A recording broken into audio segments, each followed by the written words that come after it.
Você já parou para pensar como a nossa espécie surgiu? Se ela simplesmente surgiu, se ela evoluiu, o que aconteceu? Quando falamos aqui sobre evolução das espécies, falamos de vários teóricos e vários conceitos, pois esse campo de pesquisa é muito grande e muito abrangente. Mas hoje aqui nós vamos citar alguns teóricos que falam sobre a evolução das espécies. Então, desta forma, a gente vai ver um termo de contextualização de sobrevivência do mais apto.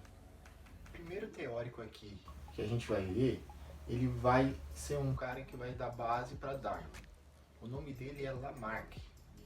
Ele contextualizou e criou duas leis teóricas sobre a evolução das espécies. Ele vai falar sobre a primeira lei, que é a lei do uso e do desuso. Ele vai dizer então que quanto mais você usar um órgão ou uma parte do seu corpo, esse órgão ou parte do corpo tem uma tendência maior a sobreviver por mais tempo. E também, se é uso e desuso, a parte que você menos usar do seu corpo ou órgão tem uma tendência a desaparecer com o tempo. A segunda lei é a lei da herança ou caracteres adquiridos.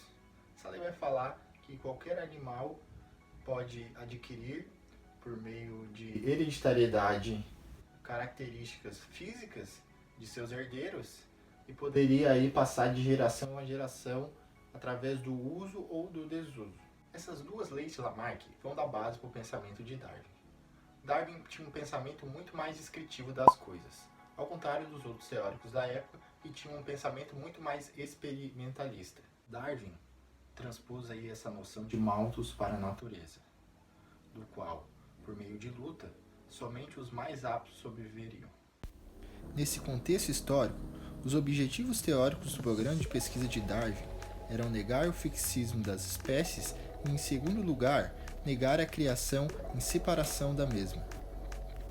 Durante este tempo, Alfred Russel Wallace chegou independentemente à ideia de evolução por seleção natural. A solução encontrada foi a apresentação em conjunto dos dois trabalhos, em sessão da Sociedade Linneana de Londres, feita pelos amigos de Darwin, Liu e Hooker. A expressão usada era a luta pela existência, originada da obra de Malthus, Age on the Principle of Population, publicada em 1798, onde Malthus sustentava o crescimento em escala geométrica da população, diante do crescimento em escala aritmética dos recursos alimentares. Darwin, para tornar seu programa mais coerente, cada vez mais enfatizou a importância da ação do ambiente. Após, introduziu aos seus programas que os organismos tinham uma tendência a variar numa mesma direção, deixando cada vez mais de lado a visão de hereditariedade intermediária. O contexto histórico das teorias de Lamarck e Darwin permite-nos compreender que os dois programas de pesquisa, no seu campo de validade temporal, se caracterizam por áreas teóricas contínuas, mas que tiveram tradições de pesquisas diferentes. E você, acha que essa teoria é a teoria mais correta? Acha que Darwin não estava correto? Darwin foi errôneo em alguns pontos? Eu sou Bruno, obrigado, até a próxima.